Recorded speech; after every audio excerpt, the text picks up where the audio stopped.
Hello friends, I am Varun. आज जो topics में डिस्कस करने जा रहा हूँ वो है स्पीड एंड वेलोसिटी। इससे पहले वाले वीडियो में मैंने डिस्टेंस और डिस्प्लेसमेंट की चर्चा की थी। आई होप आपने वो वीडियो देखा होगा। यदि नहीं देखा है तो मैं उसका लिंक आपको डिस्क्रिप्शन में दे दूंगा। तो स्पीड और वेलोसिटी के टर्म्स में मैं डिस्टेंस और डिस्प्लेसमेंट को इसलिए ले रहा हूँ क्योंकि स्पीड और वेलोसिटी जो होता है ये डिस्टेंस और डिस्प्लेसमेंट के डिफरेंस में ही डिफाइन होता है।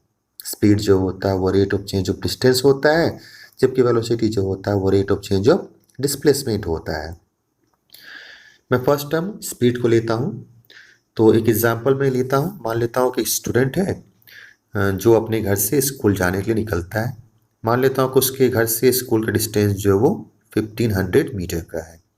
तो उस स्टूडेंट के पास स्कूल जाने के दो ऑप्शंस हैं। एक ऑप्शन है कि वो अपनी बाइसिकल से स्कूल जाए और दूसरा ऑप्शन है कि वो बस से स्कूल जाए।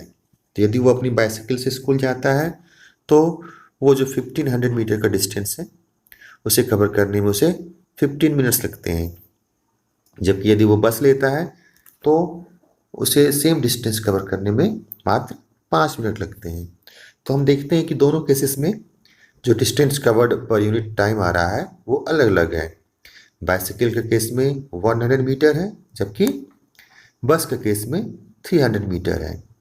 तो यहाँ पर जो डिफरेंसेस है इसे एक फिजिकल टर्म से हम क्वांटिफाई करते हैं, वो कहलाता है स्पीड, जिसे हम इस तरीके से डिफाइन कर सकते हैं, it is the distance travelled per unit time, या फिर speed is equal to distance upon time, और we can say that v is equal to S upon T.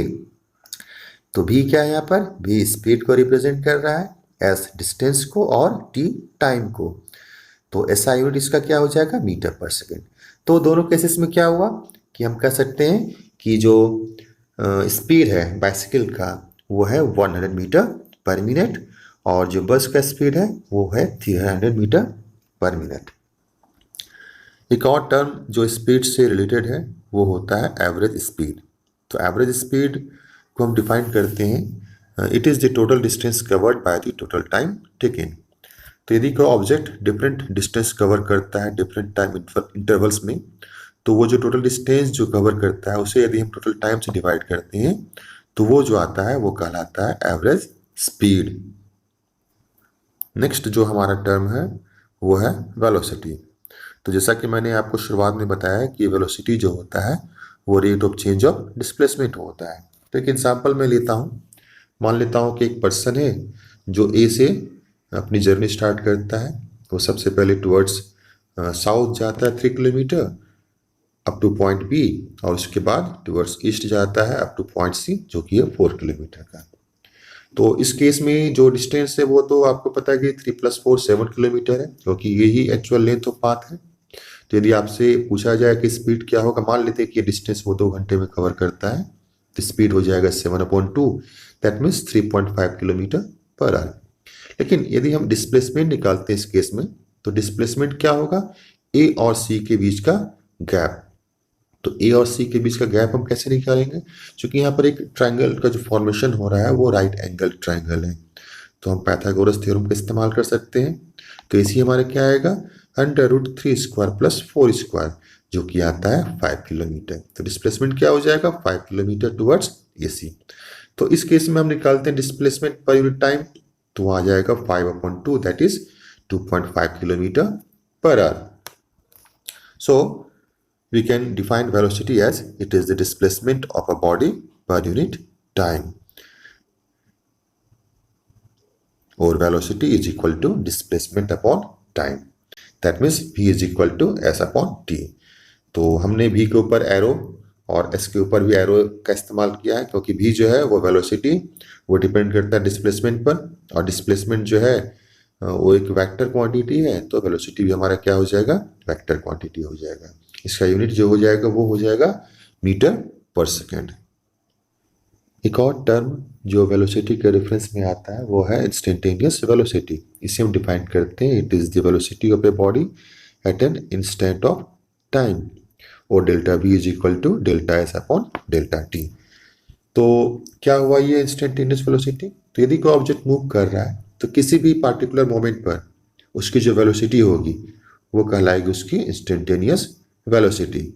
दो और टर्म्स हैं, uniform velocity and non uniform velocity. तो uniform velocity क्या होता है? If the rate of change of displacement is constant it is called uniform velocity. मतलब क्या हुआ कि जो rate of change of displacement हो रहा है ऑब्जेक्ट का, वो यदि कांस्टेंट है, मतलब वो बदल नहीं रहा है, तो हम कह सकते हैं कि यूनिफॉर्म वेलोसिटी है।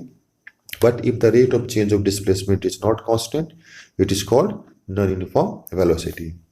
लेकिन यदि ये जो rate of change of displacement है, यानी जो वेलोसिटी है, वो कांस्टेंट नहीं है, तो हम कह सकते हैं कि ये जो वेलोसिटी है वो नॉन यूनिफॉर्म वेलोसिटी है।